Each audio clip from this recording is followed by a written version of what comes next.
Welcome back to Most Amazing Top 10. Here are the top 10 unsettling submarine discoveries caught on camera. We're going deep again, let's do it. Kicking off the list at number 10, Fangtooth.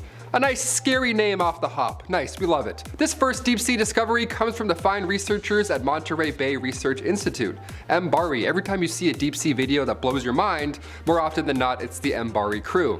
They like to go deep down and get some scary stuff. The Fangtooth are often found around 1,700 feet deep. They live in the deep, dark depths of the Marianas Trench. I really hope they stay there. In relation to their body size, this teeth, the largest teeth in the ocean, easily. I mean, look at this. It's kind of hard not to make fun of them. These guys have a special little pocket in the roof of their mouths, which are used to store their teeth so they actually, close their mouths. In case you're wondering, how it's so big and all. They store them. They have a trunk for their teeth. That's so alien. Why are fish so alien? The Fangtooth has been described by the MBARI team as a face only a mother could love. What a roast that is. They don't have very good eyesight at all, but again, with teeth like that, who needs eyes, really? These guys hunt just by bumping into their prey. They sense vibrations and movements in the water, just like Daredevil. Number 9, Granrojo Jellyfish. First discovered in the mid-90s, although they weren't officially categorized as a new species until 2003, the Granrojo Jellyfish. Yeah, for 13 years we were just confused on what we were looking at, or what to call them. Not only did their discovery come with a new species classification, but also a new subfamily, so yeah, it was a pretty big deal. Worth the wait, I would say. The species was originally called Big Ugly, which again, unnecessary roast for a deep sea fish. Let's just say Big Scary. Can we say Big Scary? That's better. Why does it have to be Big Ugly? Eventually they landed on Big Red, which is nice. We'll take that. These jellyfish are the largest of all sea jellies, obviously. They grow to around 76 centimeters in diameter, and they have 4 to 7 arms, like thick, fleshy arms, rather than, weak tentacles that we're used to seeing on jellyfish. Oh, they're so...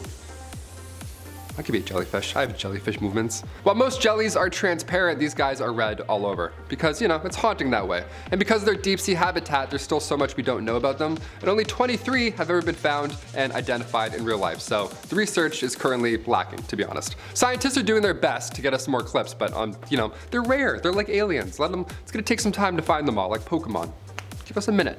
Number 8, the Barreleye Fish. This thing looks like an alien spaceship. I love this. Whatever fish this is, I want one. I'm kidding, leave it, we should leave it.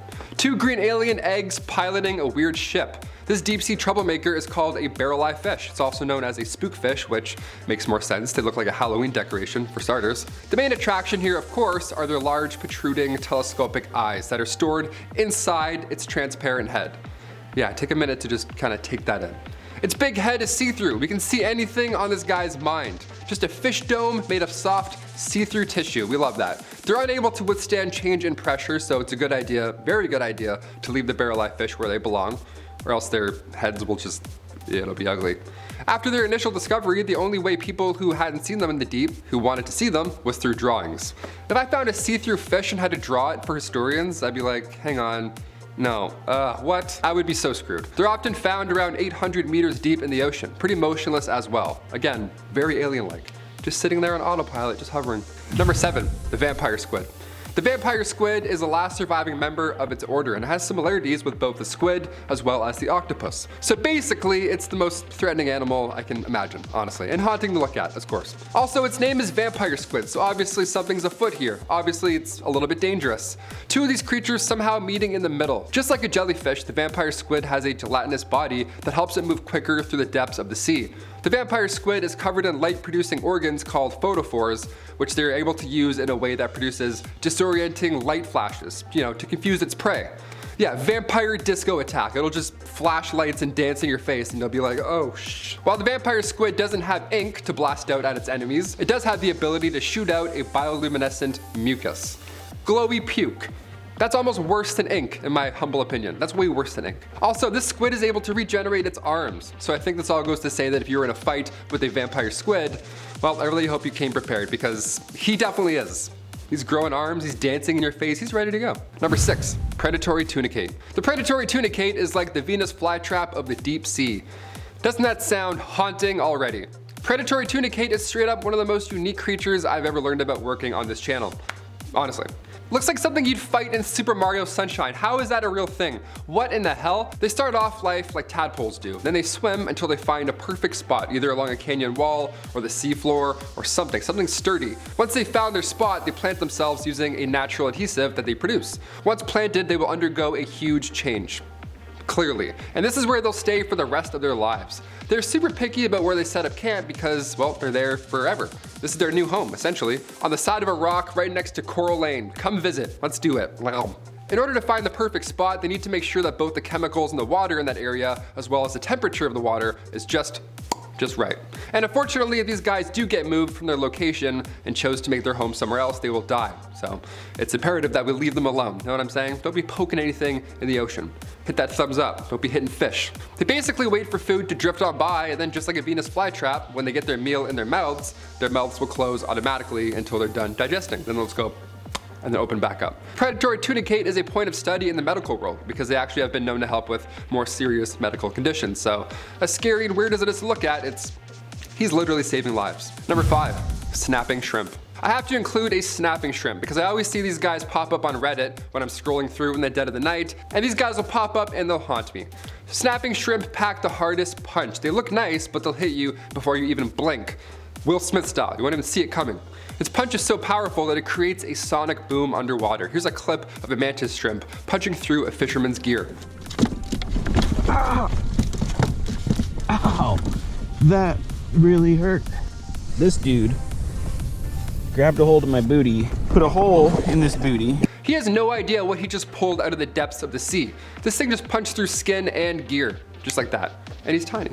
Pistol shrimp hit their prey at 100 kilometers an hour, and in doing so, a large air bubble is created, and because of this, Mike Tyson shrimp, he's so quick with the right hook, the following pop is around 200 decibels. So should the mantis shrimp miss that first punch, the sound alone will stun their prey. Or if they're lucky, that sound will kill them, instead of, into their head. Number 4, the long arm squid. Ooh, long arm boys, here we are. The big fin squid is not often seen, and honestly thank goodness for that because they're so terrifying to look at, as are the other things on this list. They can be found in many different oceans, but they live in the permanently dark zone, so you don't have to worry about your foot touching one anytime soon. They live at around 1,219 meters or 4,000 feet deep in the sea. On November 11th, 2007, as an ROV was searching around the dark waters in the Gulf of Mexico, it was able to catch one of these guys on film.